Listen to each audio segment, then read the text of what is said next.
لو عايز تقدم عمل فني ينجح ويبقى ترند، فانت قدامك حاجه من اتنين: يا تعمل محتوى قوي جدا بتنفيذ قوي جدا وساعتها يلفت انتباه الناس، او تعمل محتوى يستفزهم وساعتها هيلفت انتباههم وهتتشتم وهتتشاف كتير. وده بالظبط اللي حصل مع مسلسل سابع جار.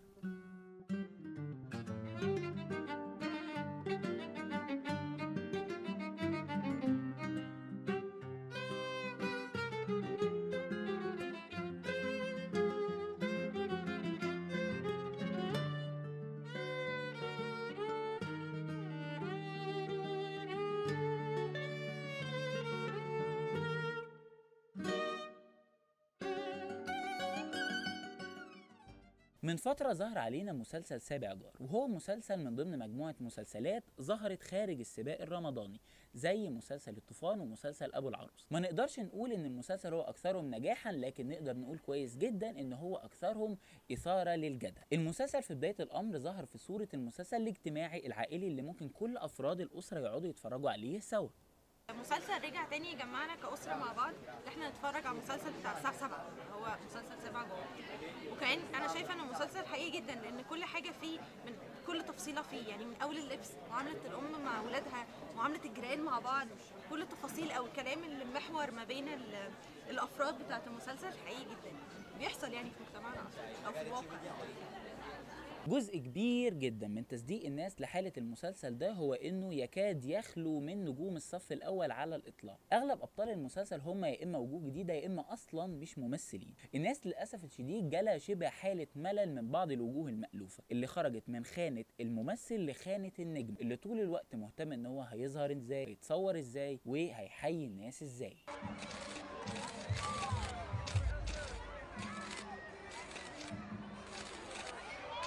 بمرور الحلقات بدأت تتعرض أفكار وموضوعات الشريحة المستهدفة من المسلسل نفسه مش متعودة إن هي تعرضها، زي مثلا الزواج المشروط وعلاقات ما قبل الزواج والملل الزوجي اللي بينتج عنه في كثير من الأحيان خيانة. لا يا عم عيب يا عم، استغفر الله العظيم يا رب. وغيرها من موضوعات وحالات كتيرة قوي ممكن نقعد نعمل موسم لوحده عنها. هي باختصار شديد المسلسل عرض ما وراء الأبواب المغلقة.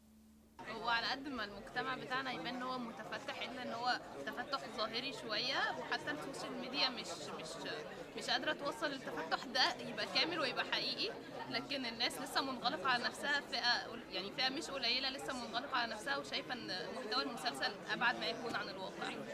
بس السؤال: ليه في شريحة كبيرة جدا من الجمهور رفضت النماذج اللي بيتم عرضها في المسلسل ده؟ باختصار لسببين. السبب الأول إنه الناس اللي بتعمل الأخطاء دي بتعملها في السر، فأنت لما بتعرضها على الشاشة بطريقة أو بأخرى أنت بتفضحهم، بتعرضهم بتقولهم انتوا اهو. السبب التاني انه اغلب النماذج اللي معروضه في المسلسل هي نماذج لبنات، واحنا عندنا مشكله كبيره جدا في الموضوع ده، زي مثلا موضوع التدخين، موضوع انه بنت عايزه تشرب حشيش، موضوع ان بنت عايشه لوحدها. كل الحاجات دي على فكره لو في ولد بيعملها الموضوع هيبقى عادي جدا. في كام واحد راجل بيطلع في المسلسلات بيدخن، في كام حد بيشرب حشيش في المسلسلات، وبتعتبر على سبيل الروشنه في مشاهد كوميديه.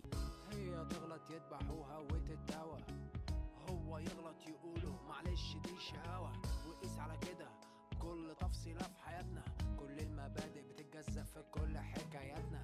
جزء كبير برضو من المشكلة هو فكرة ان احنا طول الوقت بنستخدم لفظة اننا مجتمع شرقي، وكأنه مثلا ان احنا مجتمعات متدينة ايا كانت الديانة ايه، دي حاجة مش كافية. وليه تعرفوا هنا فكرة الديانات ما بتبقاش فارقة قوي في الموضوع ده. بس هو السؤال يعني: هو الدين بيدعو لحاجة غير اللي بتدعو ليها شرقية حضرتك؟ الإجابة إنه في كتير قوي من الحاجات أنت بتفرض سلطة بمزاجك وبدماغك وباللي أنت عايزه من خلال فكرة الشرقية، أو زي ما بيقولوا كده تحت طائلة موضوع الشرقية. مثلا من ضمن الحاجات دي فكرة إن أنت أغلب رجالة مصر ما تقولش أسامي زوجاتها أو بنات، مع إن مثلا النبي نفسه زوجاته كلهم أسمائهم معروفة، وبناته اسمائهم معروفه، والسيده مريم اسمها معروف، ما اسمهاش ام عيسى، اسمها مريم، وفي سوره في القران باسمها. اذا يبقى ما تكلمنيش بقى تاني في موضوع الشرقيه دي، لان دي قواعد انت بتحطها بمزاجك مش مبنيه على اي قاعده دينيه. احنا كده لا نعتبر لا مجتمع متدين بطبعه ولا مجتمع شرقي بطبعه، احنا مجتمع براحته بيعمل اللي على مزاجه. الفكره اللي بيتم عرضها دلوقتي انه زمان كانت الدنيا حلوه جدا ومحترمه ومؤدبه جدا، والاعمال اللي بيتم عرضها دلوقتي هي اللي هتبوظ المجتمع. زمان على التلفزيون المصري وبالتحديد على القناه التانية اللي هي عند كل خلق الله، ولو مش عندك فبتروح تتفرج عند جارك، كان في مسلسل بيتعرض في نفس وقت عرض مسلسل سابع جار. المسلسل ده اللي كان موجود وقتها في اول التسعينيات كده هيبقى فاكر التتر ده كويس قوي.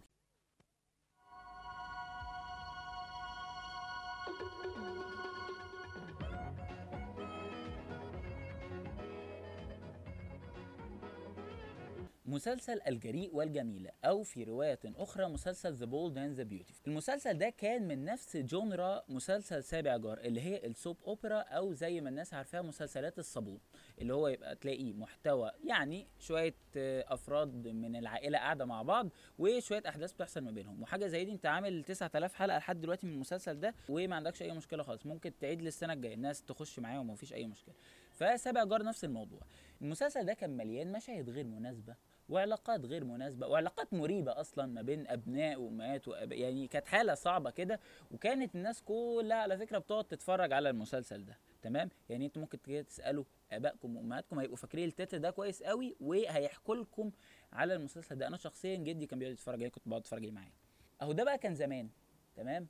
في وقت المجتمع الشرقي الجميل المحافظ اللي مش متعود ان هو يعرض الافكار دي. اهو الافكار دي بقى مش ان هو مش بس مش عندنا، لا دي كمان افكار شاذه من الغرب، يعني هم برضو عندهم دي افكار شاذه. كان بيتم عرض الافكار دي من باب تقبل الاخر، ده كان حجه البعض وحجه الرقابه في عرض المصنف الفني ده بالتحديد في وقت. طيب يبقى من باب اولى انه انت تتقبل الاخر اللي عندك بقى. بتكلم مثلا عن فكره احنا في كل مكان في العالم المسلسلات او الافلام او الدراما عامه بتناقش كل جوانب المجتمع. ايوه ساعات بيكون فيها شويه خيال او شويه واقع، ده يعني على حسب خيال المخرج مثلا او المنتج او المؤلف او ايا كان. بس اشمعنى احنا في مجتمعنا بقت الموضوع اكبر من كده بكتير، ما بقاش بس الموضوع ان هو بيناقش الواقع او بيقول مثلا نماذج منه، لا الموضوع بقى يعني ما بقاش في مدرسين، ما بقاش في اب، ما بقاش في ام، بقى المسلسل بس هو اللي يعتبر بيربي، هو اللي بيعلم، هو اللي بيناقش كل الجوانب دي، والاطفال بيتعلموا منه من غير ما حد يقول لهم ايه الصح وايه الغلط. يعني انت مفيش حد مثلا بيقول لك المسلسل ده في حته فلانيه دي ما تقلدهاش مثلا او ما تعملهاش، لا هو بيسيبوهم كده يتفرجوا براحتهم بقى، ياخدوا كل الحلو مع الوحش لقطه واحده، مفيش بقى حد بيفلتر الايه الوحش من الحلو. بس هو يعني صناع الدراما غاويين قرف ووجع دماغ وعرض مشاكل، طب ما يصوروا حاجات حلوه في كومباوندات وزرع وحاجات كده. طب تفتكروا الناس رأيها ايه؟ يعني لو احنا بطلنا نعرض النماذج السلبيه اللي موجوده في الدراما، ده هيساعد على حلها ولا لا؟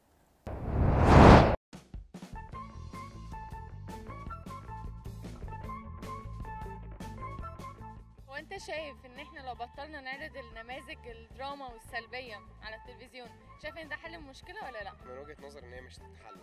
فعلا حل. هي مش هتحل. لا هو مش حل، لان انت هتلاقي ان انت النماذج دي فعلا حواليك في الشكل الواقعي مش في شكل التلفزيون بس.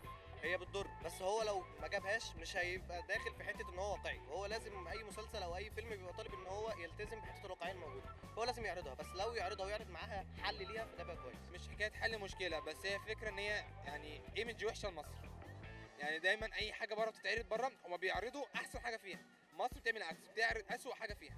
احنا المفروض نتفرج اكتر على المسلسلات الديني، على المسلسلات اللي هي كلها فيها حكم وفيها قرآن الناس تتعلم منها والشباب يتعلم منها. الكورة، الرياضة جميلة قوي، الناس تمارس الرياضة، لكن المسلسلات والمخدرات وكل الحاجات دي كلها غلط على المجتمع وغلط على الشباب. انا شايف ان هو سلاح ذو حدين. كويس ان احنا نصور ان ده بيحصل فعلا وكده كنقل او يعني نسخ الواقع، بس برضه ناخد بالنا ان في ناس يعني مش كلنا عايشين نفس الواقع، في ناس هتحاول تقلد ده.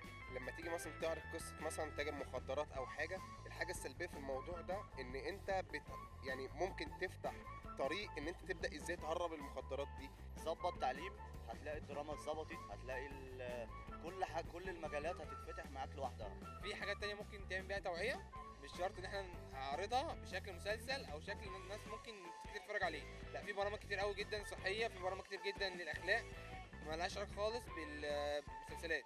انا مش هعرض حاجه تسوق من صوره مصر. انا قصدي اقول ان احنا عايزين نطلع جيل كويس، يعني نركز على نماذج كويسه عشان نطلع جيل كويس، مش نركز على نماذج وحشه ونقول الاجيال بتبوظ ليه.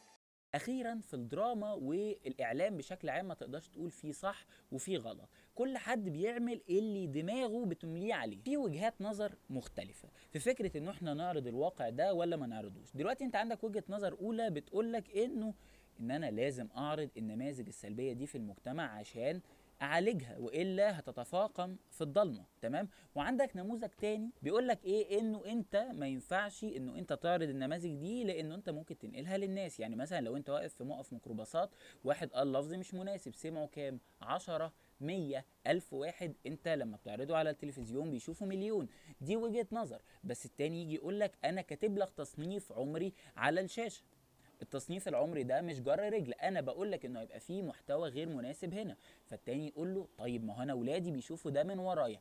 هنا بقى ما تخافش من سبع جار، خاف من حاجات تانية كتير قوي ممكن ولادك يشوفوها على الانترنت او على التلفزيون في خلال عدم رقابتك دي. ما تخافش خالص من مسلسل سبع جار.